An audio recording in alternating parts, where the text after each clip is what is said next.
Welcome in to the New Orleans Pelicans Podcast, the official podcast of your New Orleans Pelicans. A podcast dedicated to everything you need to know about the squad. Hear from players, coaches, broadcasters, and those who cover the NBA on a daily basis. It's time to flock up. The New Orleans Pelicans Podcast starts right now. Hello, everyone, and welcome to another edition of the New Orleans Pelicans Podcast. I'm Gus Kattengell. We'll be joined shortly with Jim Eichenhofer from Pelicans.com, and we'll have a New Orleans Pelicans radio roundup with John DeShazier and Todd Graffagnini joining us in a March Madness themed segment, and I'm sure you will enjoy. First, they'll give us their thoughts, though, on last night's Pelicans win. 139-98 was the final. Goodness, so much to get into that. Trey Murphy went off. The rest of the team went off. 20-plus three-pointers. You know what? This is what it sounded like with JD and Graff on the call on the Pelicans Radio Network. Trey, bad pass. Olynyk deflected it, but there's McCollum. Right place, right time. Go. Little crossover with three. Drives in right corner. Herb for three at the shot clock buzzer. Nothing but net. Herb now with his third three. He's got 11 points. A little bit of chicken salad on that one. Had a couple of deflections, and you wind up with an open three. Brandon, guarded by Noir, crossed him over. Oh, yes, sir. Oh, my goodness. Oh, my goodness. Brandon Ingram just threw it down. Oh, on his head. Take it. Take it. An absolute throwdown for B.I. as Cart just missed a layup. That was angry Ingram. He cocked that one back with some malice. Zion and Barrett, bounce feed to Trey, left wing three, rainbow and down. Wait. Why is that the guy you're doubling off? Again, that's a them problem. That can't be the guy you're doubling off. Lucky number 7 for Kenneth Murphy III. 14 on the shot clock, inbound to Herb, who's got a career-high time, 5 threes. Z to Trey, left wing three, online, and 8 threes for Murphy. Kenneth III cooking. Murphy, left corner. Oh, step back for three. Oh, and yes. And back in again. Trey Murphy feeling every bit of it. 9 of 11. The 9 is a season high. He is one below his career high with 10. Ball on the deck. Jonas has it. Jonas is the only guy down at the rebound, and somebody's got to help him out a little bit. Now, alley-oop! Oh! Alvarado to Z. Coming right side and a two-hand throwdown. Go get it, big fella. He did. Barrett blocked at the rim by Zion Williamson. Up the floor. Z. Kick it left corner, Murphy. Oh, yes, sir. To yes, tie. Sir. Yes, sir. His career yes, high. Yes, sir. Smoke it. 10 made threes for Murphy. 21 all told for the Pels. It is a blowout in Toronto. Somebody turned the hose on Trey Murphy. Head coach Willie Green had this to say following the win. I love the fact that we had 27 fast break points. We shot the three ball well, and just collectively as a team, it was a dominant performance, wire to wire. As for Trey's night, I think Herb Jones started for us. He came out the gates hitting a lot of shots, playing well defensively, and whenever he is, setting the tone for us defensively, I feel like our team as a whole, falls behind him, and I would think that's what I would owe it to for like the start of the game. Zion Williamson's thoughts. Kind of starting with offense in the sense of not like just finding the best shot, because if you take a bad shot against them, I mean, early on they capitalized off it. Transition threes, layups. So I think once we started finding the shots we wanted, the game was ours from that point.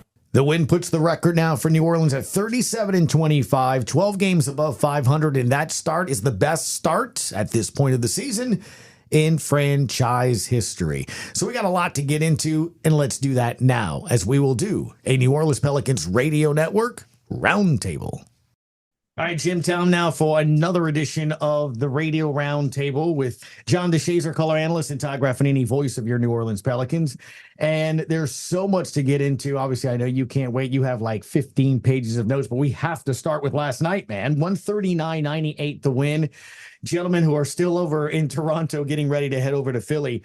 I don't know. Give me the one thing you take away from last night. There's so many different things that stood out to you. JD, we'll start with you and then go to Graf.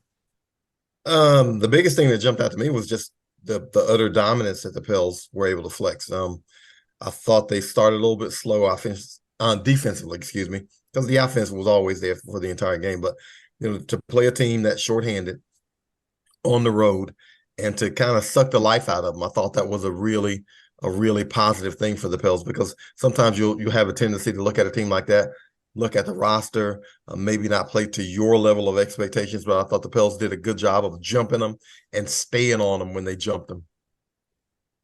I'm going to go with I think that we're so close to the situation and you don't really take a step back.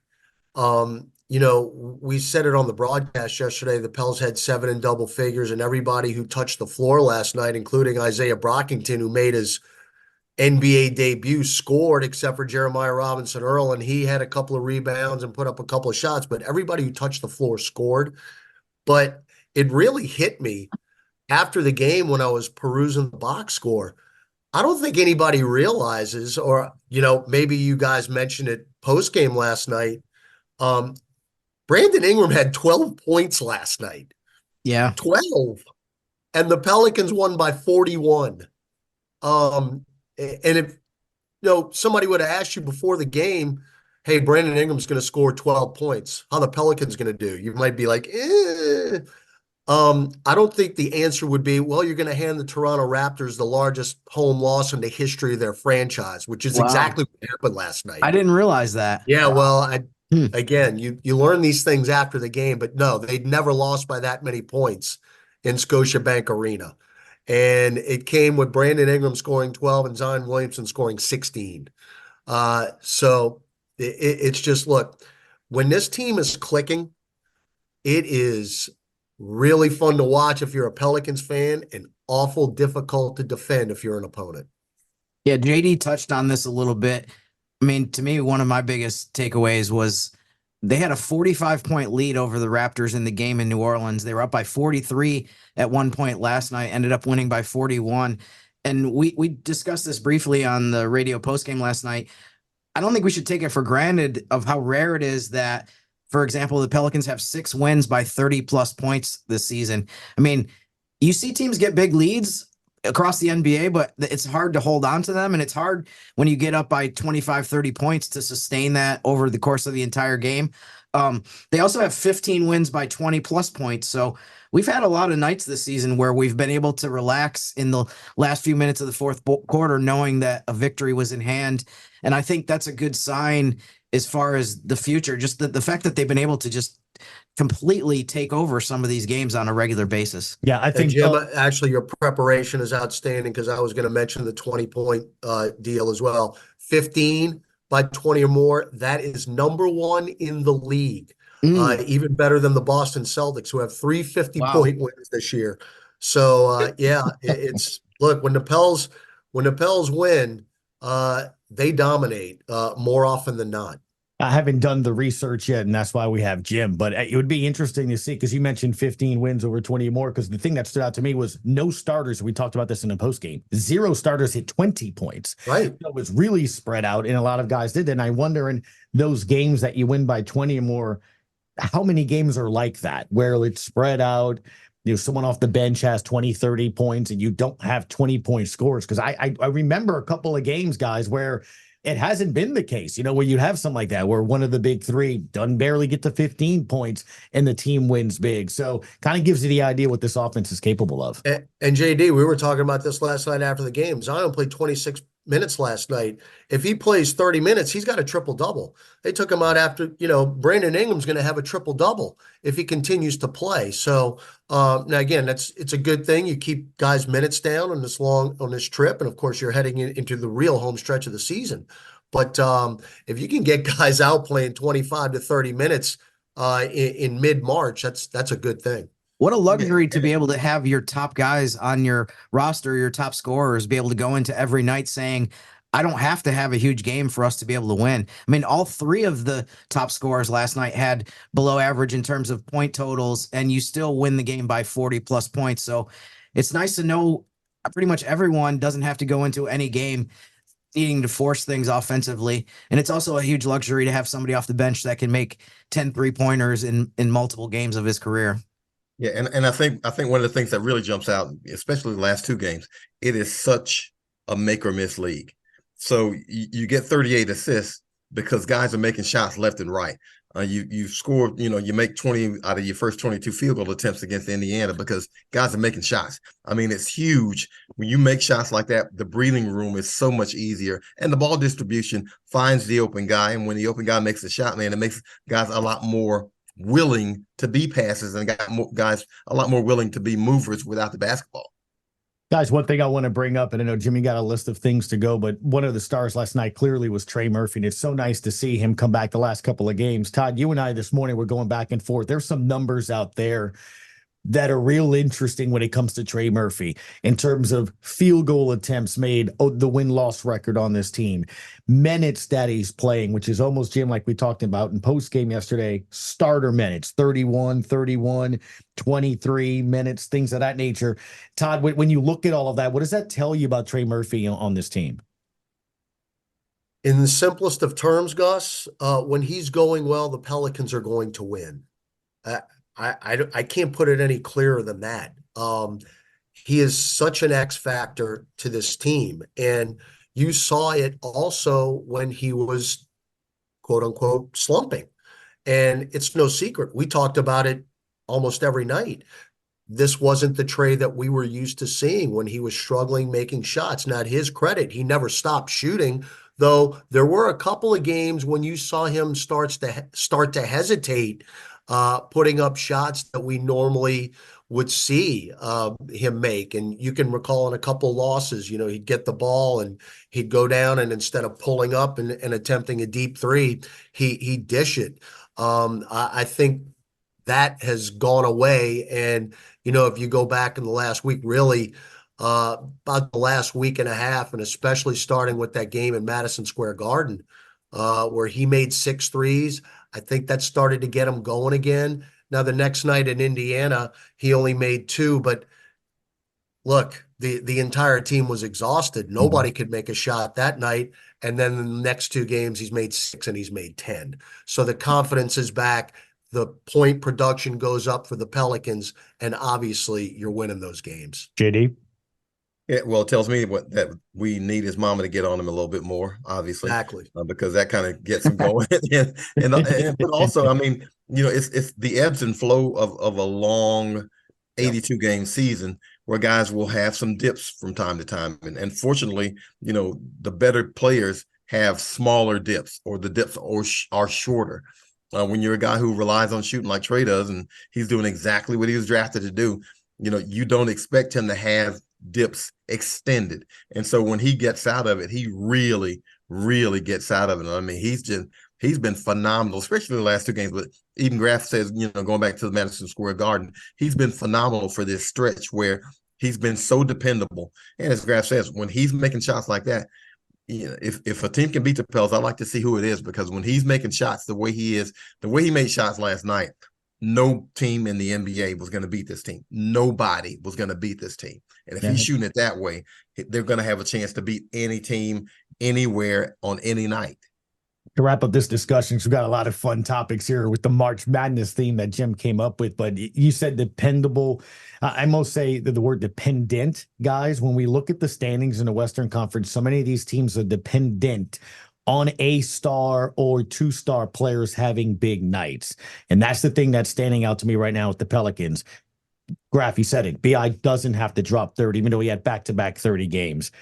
JD, you mentioned other guys, whether it's CJ's at nights with 3-pointers where he's knocked them down, Zion leading the way. When you can have 5 starters not hit 20 and you can win the way you are, that's the importance of Trey Murphy to me. When you look at all these other teams, Luka has to have 30-40, Kyrie has to have 30-40. All these teams around, LeBron has to drop 30-40 with AD doing it.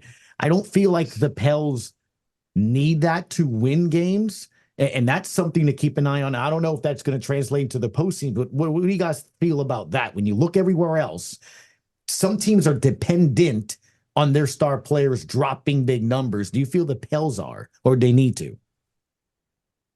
Well, you get to the postseason, and the closer you get, the more the rotation shrinks. And then you do have to have those guys to kind of have those games. Now, the beauty of the Pelicans is they have guys who can give you those games. It's not like, they're this team that, everybody's scoring 18. Brandon Ingram can give you 30 on a given night, several nights. Zion Williamson can give you 30 on a given night, several nights. CJ McCollum can give you a consistent 20. Jonas Valanciunas can give you a consistent 17 with 10 or 11 rebounds. Now Herb Jones is joining into the mix. And when Herb Jones is making shots, my God. And so then you get Trey Murphy, who's now confident, and he doesn't need to give you 34 and 28 a night, but he certainly can give you 15 to 20, and it can look pretty easy. So, yeah, you don't have to have that, but it's nice to have the luxury of having guys who are able and capable of doing that, who've done it in the past. Because, again, your rotations shrink, the minutes go up, and guys are going to have to produce in some tight situations where, you got to be able to put up then when everybody in the gym knows your offense.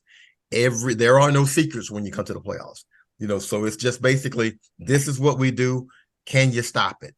And if you got guys who can score despite that, and Brandon Ingram's becoming one of the best tough shot makers in this league, then that is a luxury that is beyond words. I don't have much more to add than what JD just said. He's exactly right. And just, you talked about Luka, and of course we watched the, on the bus back to the hotel, everybody's watching the Dallas game and following the score as Indiana was pulling away from him. You think about what Luka Doncic is doing right now. I want to say he's got 5 straight 30-point triple-doubles. The Mavericks have lost 4 of those 5 games. That's incredible. That's what incredible. Are you going to do? You're going to put up those numbers? Big whoop. If it doesn't lead to wins, now they've got their own issues on the defensive end. That's a them problem. But you know what I'm saying? You got to, and JD's right. When the playoffs start, you're going down to an 8-9 man rotation tops, really. So your stars do have to perform. Okay. You can get away with it a little more in the regular season, but the Pels are so balanced that they can get away with it. And even in the playoffs, because you think all these guys that are capable of putting up big numbers. So you never know who's going to get hot on any night. And that's what's so fun about watching the Pelicans night in and night out, because you don't know who the big guy is going to be that evening. All right, we're off and running on our radio roundtable. I know Jim's super pumped about this year's World. It's March 6th already. Hard to believe. But, guys, let's transition. You want to start humming the theme? Well, he said that. I honestly don't know the lyrics to One Shining Moment. Isn't that the thing? Isn't that it? Yeah. What is it? It starts with the ball is tipped. Okay. No, that's One Shining Moment. Yeah, that's One Shining Moment. Yeah, I thought I was talking about the theme. Oh, yes. No, yes. To kind of explain to people listening. Yes. Yesterday, when I was introducing the categories, I introduced all the categories, and then in the next message, I said, I wanted to make sure everyone was paying attention. Yeah. So I put, and at the end of the segment, where all 4 of us are going to sing One Shining Moment together. How many people responded? No one responded. So that tells me no one pays attention. Jim, don't take it personally. It's kind of like getting a text from Gus. I just ignore it. I mean, I watch it. It's cool. I see the text. I just choose not to respond to it. I knew exactly what it was. That's the signal that Luther Vandross sings that, and nobody wants to mess that up. Yeah, because you don't want to be messing up when you're singing behind Luther. That's what that is. We don't want to mess with perfection. That's what it is. All right, so we're going to have a March Madness theme sort of discussion here moving forward. One shining moment. All right, guys, give me a non-star Pelicans player who will most take the spotlight this month. Have we already talked about him, JD?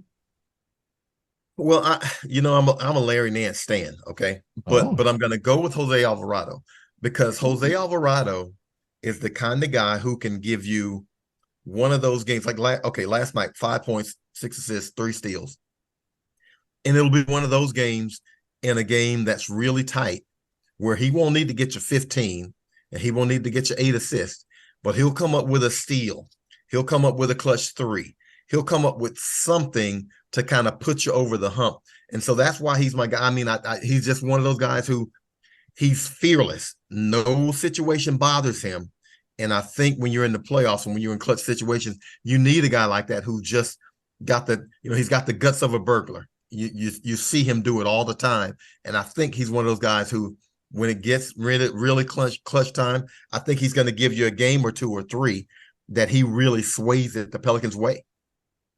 And that's why JD is the true journalist and thinks outside the box, because yes, I'm thinking Trey Murphy, but I was also thinking, what's the quote unquote non-star? Is Trey Murphy a non-star? True. Is Herb Jones a non-star? But JD is exactly right. It's Jose Alvarado, and you guys know it as well as I do. He is in the rotation. He's not coming out. I mean, Jose's played in the playoffs. He has. He has played in that series. I mean, he went toe-to-toe with Chris Paul. I was going to say, he remembers. A couple years ago. Yeah. So Jose's had the experience that Zion Williamson does not even have as far as playing a playoff game. He's been in a playoff series. So that's a great call, JD. And look, and what's even better to start watching is his teammates. Jose's teammates are starting to get into the GTA act. Naji. Zion had that dunk. Yes. In the first half, and Naji Marshall's hanging out in the corner and stole the inbounds pass and laid it in. And then on that very play, Jose was in the other corner ready to take that inbounds pass. So it is definitely, as you would say, contagious, the way that Jose Alvarado plays defense. I don't think we still haven't seen that Naji play because the TV camera, I think, cut to whoever scored the basket. And, I think Bally and whoever covers the games has gotten more and more aware of the fact that you can't cut to the guy who just scored if Jose's on the court. But now I think they're going to have to apply that to Naji as well. So just something that they're going to have to be aware of, because I still haven't seen that Naji play to see how he actually did it. They cut back to the play and he was putting the ball in the basket. So I like your guys' creativity as far as your answer to this question, because I had Herb Jones. I think people are going to realize over the course of March just how much this guy's improved as the Pelicans get more and more under the national spotlight, the fact that they're in 5th place and that they're where they are in the standings. I had Trey Murphy also as a selection for this one. And by the way, I want to give you a stat. In the last 8 days, when Trey Murphy doesn't arrive at the city at 6 a.m., he's averaging 29.8 points. He scored 88 points in the 3 games when the team doesn't arrive at 5 or 6 a.m. to the team hotel. So that's a credit to him. And lastly, adding to what JD said, I had Larry Nance for one shining moment as well, because I remember 2 years ago when he was healthy, he was a huge part of how they got into the playoffs, how they got in the play-in tournament in the first place, and then the game he had against the Clippers in the play-in to get them into the series against Phoenix. So I'm looking forward to him being able to contribute. I know last year his impact was curtailed a ton by the fact that he was just trying to get through a bunch of different injuries. So those are my 3 guys. Yeah, look, and rest and recovery is going to be really big now as we head into the final 20 games. And look, we talked about it last night. When the Pelicans have 3 or more days of rest, they're now 5-0 and have looked really good in those games. And now we've got a couple of days off here before we play in Philly on Friday night. So especially those older guys that have been in the league a while, Jonas Valanciunas, who takes incredible care of himself, and Larry and CJ, these rest days are going to be really key for them. Well, one of the things about March Madness that people do love is Cinderella, except the teams that lose to them. So when you look at the March opponent, all the teams that the Pels are going to be playing, it's got to be a team under 500. Who's the most dangerous of those, JD? Brooklyn to me, because Brooklyn's got some parts.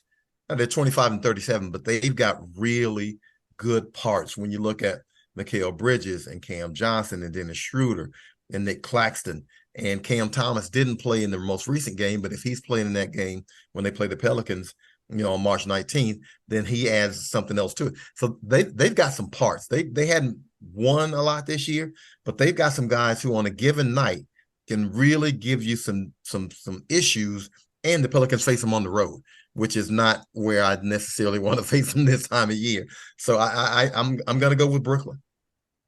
JD, I wrestled with this myself. I literally have flip-flopped on this 10 times, and Brooklyn was one of the teams, but I'm going to go with the Atlanta Hawks. We play them on Sunday afternoon, late afternoon.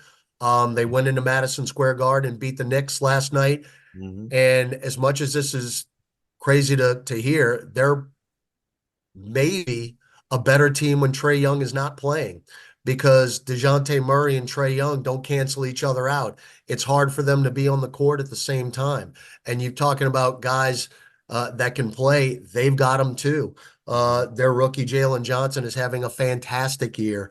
He scored 26 in Brooklyn in New York last night, had 9 rebounds, 7 assists. Bogdan Bogdanovic is a 3-point marksman. Sadiq Bey, we've talked about him, the Villanova guy who is a corner 3 specialist. And again, DeJounte Murray. So, and DeAndre Hunter had 22 points last night. So they've got some talent as well. Again, I went back and forth with this. It's either Brooklyn or Atlanta. I'm going to go with Atlanta just, to be a contrarian, I guess. But that's going to be, those 2 games are going to be tough for the Pelicans. You cannot say, all right, well, these teams are under 500. It's going to be a win. That is not going to be the case. And by the way, both those teams are still fighting to try to get into the play-in. Their season is not over. Even the Raptors are still, technically in it. They're 3.5 back of 10th, but these 2 teams are in it. So they're going to keep playing until they're mathematically eliminated. I went with the Hawks as my Cinderella for March as well, partly because, they're 3-2 since Trae Young went out. So to your point, they're dangerous. And I think kind of with the NCAA tournament, I think what a lot of people look at for a team that could spring an upset or a Cinderella story, it's a team that has a lot of talent and you're not quite sure why they have the record that they have. And I think that applies to both the Hawks and the Nets. When I look at those teams on paper, I say, I'm really surprised that they're both so far under 500, but that makes them dangerous. As you guys both alluded to, they have multiple players who can hurt you, who can get 25, 30 points in a game. So the Hawks don't play defense. That's their problem. They just try to outscore people every night because they have the capability of doing it.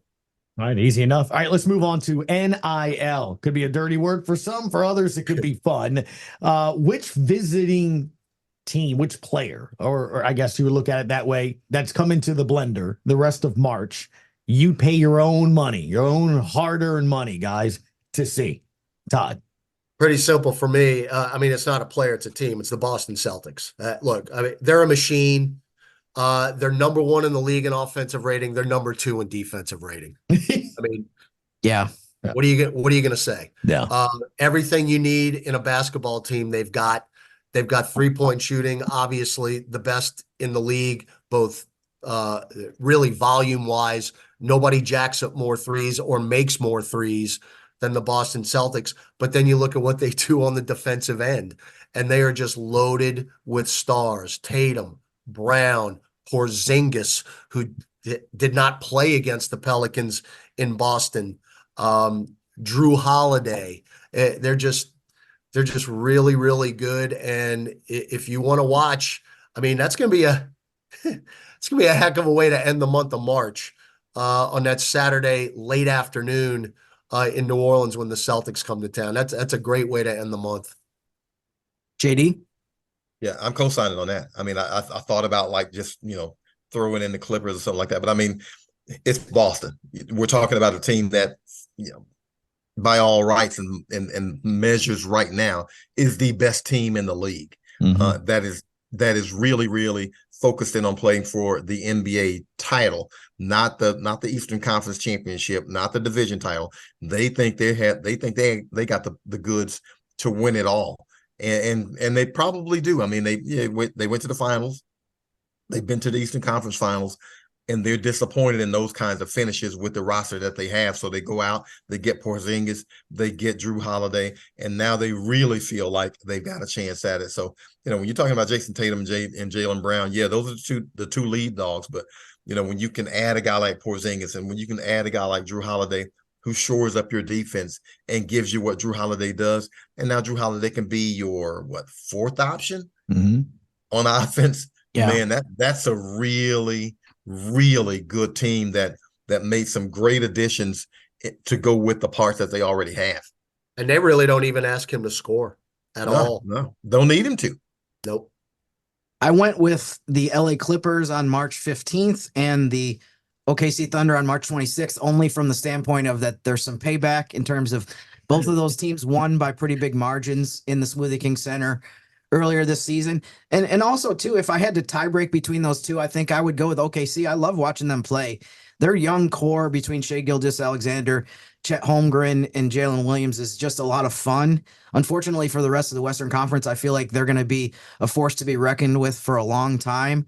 But, it's interesting, though, because really beyond those teams that we've mentioned between Boston, OKC, and the Clippers, there's also a home game against Milwaukee and Cleveland. So, just in the month of March over these next few weeks, there's a bunch of really good games in the blender for people to come and watch. So the opponent list is pretty outstanding over these this next stretch. There's a lot of interesting games, I think, for people to come and watch.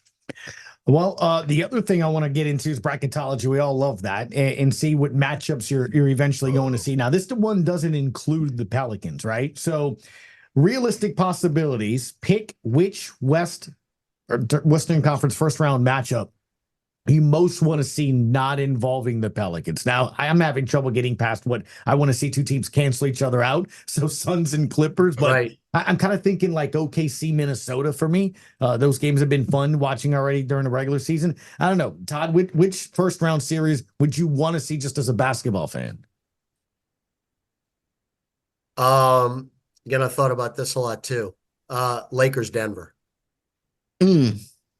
Lakers are getting in. Look, they're in the play-in. Look, the top 10 is pretty much set. There would have to be an absolute and total collapse for the Rockets or the Jazz to move into one of the top 10. The thing about if the Lakers play the Nuggets, somebody's going to lose.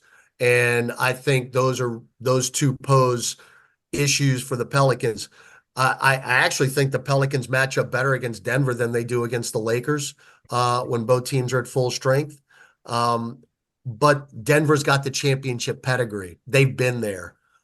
They know what it takes to go through a full playoff series, get to the finals, and win it. And now, despite what happened last night, they're starting to hit their stride and are playing their best basketball of the season. So I'll go with Lakers against Denver. 7. No, I got 7 minutes until my Zoom knocks out. So, got you. Yeah. Sorry. I'll go Lakers, Denver. Somebody's going to lose. JD? Yeah, and I think I'm going Minnesota. I'm going Minnesota against whomever, and I think Minnesota can play, either 7, 8, 9, or 10. And here's my reason for Minnesota. In the previous seasons, they played such dumb basketball in the playoffs. Yeah. That I want to see if they've learned anything, because I think if there's a team that can be upset, I think it could be them, especially if they play as loose as they have the last couple of seasons in the playoffs. So I want to see if they've learned something from their experience.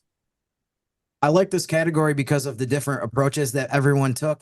I didn't really even think of it as who you want to see get knocked out, or how do you make it so that there's a matchup that one of the teams is bounced. But I looked at it more as from like an entertainment standpoint. And quickly, I went with Minnesota versus Golden State purely for the possible chokehold potential between the two teams.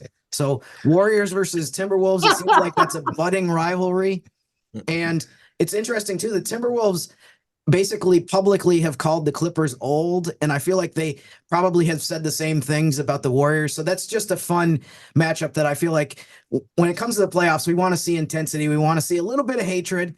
And I think that matchup would deliver that maybe in the 1 versus 8 or the 2 versus 7 matchup. I like that. Hey man, let's have an all-out brawl, get everybody ejected. But another reason I say the Timberwolves are not a smart team. Why even say something like that before you get it when you have won nothing? You've won nothing. Basketball IQ is not very high. Hey, I hear you. Well, guys, final topic here in our March Madness themed segment today. Who's the most underseeded team? When you look at the top 10, Graffas, I agree with you. These 10 are going to be in. Right now, going into action tonight on Wednesday, it's the Lakers, right? They're 9. This is a team last year, same thing. They got in through the play-in, they made it to the conference finals. You look at their record since the All-Star break. You look at D'Lo. He's hitting 3. It's them. That's a team that while they're a 9th seed, if they get it together, Right? They're going to get Jared. When are they going to get Jared Vanderbilt back? Because he's a big key for them. I agree. It's the Lakers.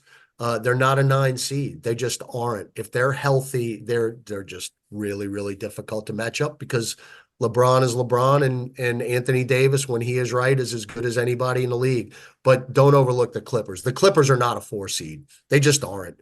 Once they made that trade, you look at their record. They could easily be 1 or 2. JD? I'm going to be contrarian. I'm going to go with the Mavs. And I'm going to go with the Mavs specifically because of Luka. Because in a 7-game series, that dude can get you a 40-point triple-double for 4 games and win them. And that's a team that just, if I had to play him, they would frighten me because he can do that. And then you can, maybe sprinkle in Kyrie Irving depending on what his mood is. But Luka Doncic can give you a 40 to 50-point triple-double average in 3 or 4 games. And that can be enough to sway a series. So that's a team that, and I think they're number 8 right now. They're 5-5 in the last 10 or whatever. And they seem like they're free falling, but they've got that one guy who can put you on his back and take you across the finish line. And JD, to add on top of that, I know I got to be quick, Gus. He's in the best shape of his career, and he is playing more minutes this year than he ever has in his career. I mean, you think about what's going to happen in the playoffs. I mean, he's going to play 45, 46, 47 minutes. They might not take him out. I don't know if they can afford to take him out, how dominant he has been. So that's a good call. For underseeded, I had 2 teams. I had Golden State at 10 because when they're not losing by 52 points to Boston, they've been one of the best teams in the West over the last few weeks. I feel like they're trending up, other than obviously the major exception that happened on Sunday. And also I had Denver as the 3 seed is underseeded because I feel like by the end of the regular season, I think they're going to be number 1, the way that the Timberwolves have kind of stumbled a little bit. And OKC is really good, but I don't know if they're going to be able to sustain their level through 82 games. So Denver. So I feel it's funny because I feel like between all of us, we mentioned almost every team in the West is underseeded. So that tells you how good the West is and how formidable it's going to be when we get to the playoff time. Yeah, it's going to be. And Gus and I have been texting this morning. You know what's crazy, guys? We could win the Southwest Division and not even be in the playoffs. Not even be top 6. Yeah, it's nuts. Mm-hmm. It's absolutely nuts. Well, didn't you send me earlier today? This is the best start in franchise history. Yes. Right. And we're also 12 games above 500. And again, we're not believing in the Pelicans, but it's a very real possibility. You have to play a play-in game. I mean, all we can do is handle our own business and hope the other teams around us lose. And, I stayed up late last night here, East Coast time, listening to Denver, who came back, and I texted you at halftime, Gus, when they said, when you sent me the score and the Suns were up 15, I said, hey, man, they're at altitude. It's not over. And sure enough, Phoenix couldn't make a shot in the 4th quarter. And I listened to the game, and Denver got 3-point attempt happy and bricked everything. Instead of giving it to Jokic, getting to the rack, they started bricking threes up. Now, they wound up taking the lead, and Durant made the shot with 2 seconds left to tie it up. But Denver should have won that game. They didn't play very smart down the stretch last night. So, but that's what happens when you got to start putting your fate in other teams' hands. You got to take care of your own business. JD, is that the final thought here in about 60 seconds? Essentially just take care of your business? Yeah. I mean, you got it in your own hands. You don't have to depend on anybody else. You can create your own narrative, by winning. And I mean that, Al Davis, just win, baby. Just take care of your own business, and you don't have to worry about looking at the standings and this kind of thing. Just handle your own. And the Pels will put themselves in position to be able to do that. All right. Well, Graf, don't pull a hamstring running up the steps of the Rocky statue over there in Philly. JD, enjoy yourself as well. We'll chat on Friday, fellas. Video will be coming. Thanks, guys. Welcome back to New Orleans Pelicans Podcast. Jim Eichenhofer. That was fun. I love the March Madness theme there. It's good, but it is Wednesday, which means we still have some more business to get into, including, of course, Western Conference Wednesday. Indeed, Gus. I always look forward to this every week, and the Western Conference team to watch last week was the Sacramento Kings. I've been taking pride in the way that some of these teams I've picked that the Pelicans need to lose games have struggled, and the last stretch of games for Sacramento started out promisingly. They lost at Denver, but then they came back with a big win on Friday at Minnesota, and I was starting to have my doubts, like, have the powers worn off a little bit? But then on Monday against the Chicago Bulls in Sacramento, the Kings were up by 20-plus points and blew that lead and lost to the Bulls. So bottom line, Kings go 1-2 over the last stretch of 7 days. They're 34-26 now. They're 2 games behind the Pelicans, which in essence is 3 games because the Pelicans have the tiebreaker on them as well. So starting to see a little bit of separation happen between New Orleans and some of these teams that they've been in a tight race with lately. Now, the team to watch for the next 7 days is the dreaded LA Lakers. I knew you. There was a reason why you wore your Lakers jersey today. Lakers are 34-29. They're 3.5 games behind New Orleans.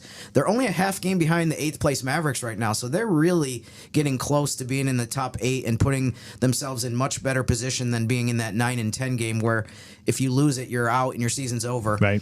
Another reason I picked the Lakers for this next stretch of games is because their schedule is really interesting and challenging. They host Sacramento tonight in LA. They host the Bucks on Friday, and then they host the Timberwolves on Sunday. Those games on the weekend are both on ESPN. So, I mean, they're playing some of the best teams in the league over this next stretch. I'm really curious to see if they can fulfill ESPN's wishes and get hot and get into the thick of the playoff race or even the chase for top 6, or if they go the other way, which they've done most of the season, where as soon as you get a little optimistic, they lose they have a bad loss. As soon as you think you get discouraged, they'll win a good game like they beat OKC the other day. So those are the Lakers are the team to watch. Now, I had a couple other quick Western Conference topics that I wanted to talk about too. I saw the news that Luka Doncic's technical foul was rescinded from the game against Philly, which I thought was kind of funny because I watched that game and it seemed like he deserved about 5 technical fouls. 5? But okay. he only got 1, but they took that one away. So I thought that was interesting. I feel like he's heading into Draymond Green territory where they're starting to ref him on a curve as far as his complaining. Like, he's allowed to complain and stare down referees and get in their faces more than the average guy just it's because every he does play it. too. It really he's is such a good player, and right. the guy is very talented and can score out of the box. But he's hard to root for. Yeah, it's getting to that point really where is. It's like in that game Sunday.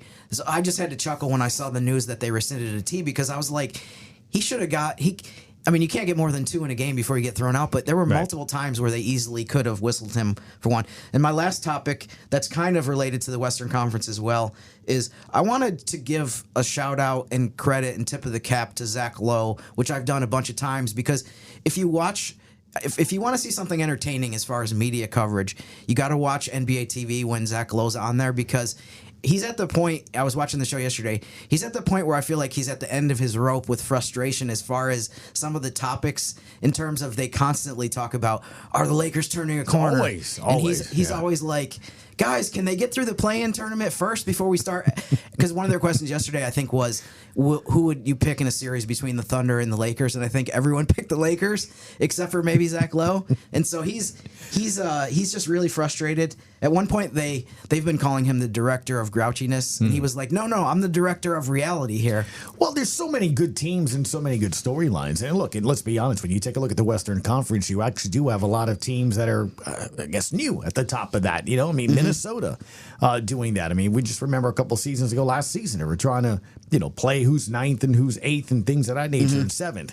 You're looking at OKC. That's a young team that literally, I mean, they went tank mode, they went draft pick mode, and now look at them. They're battling to be the top team in the Western Conference. That's pretty incredible. You look at the Clippers, they made bold moves to try to go get things going. And here's a class of Hall of Famers seeing if they can do it. The champs, can they repeat?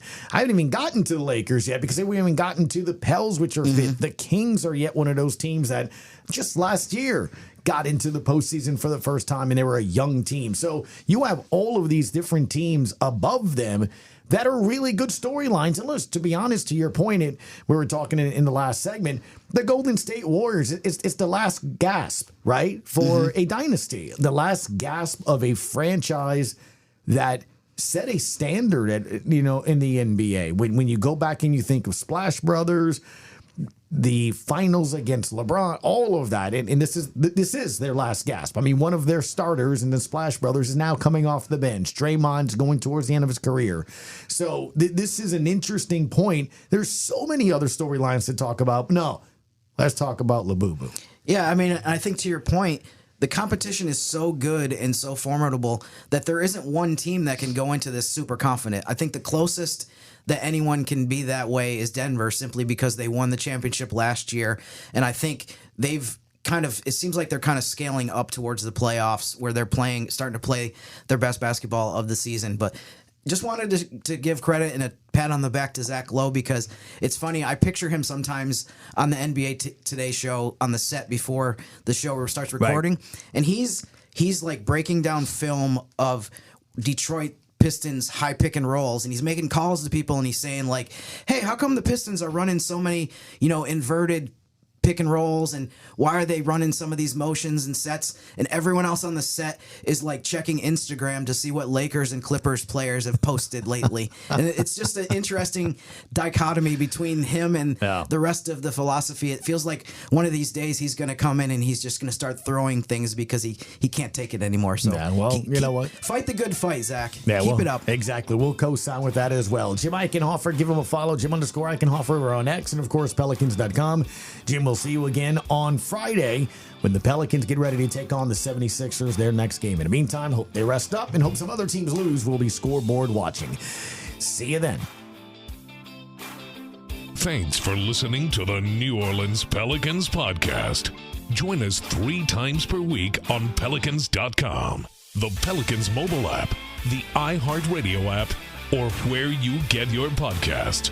And be sure to give Jim and Gus a follow on X at Jim_Eichenhofer and GCat_17. We'll see you next time, right here on the New Orleans Pelicans Podcast.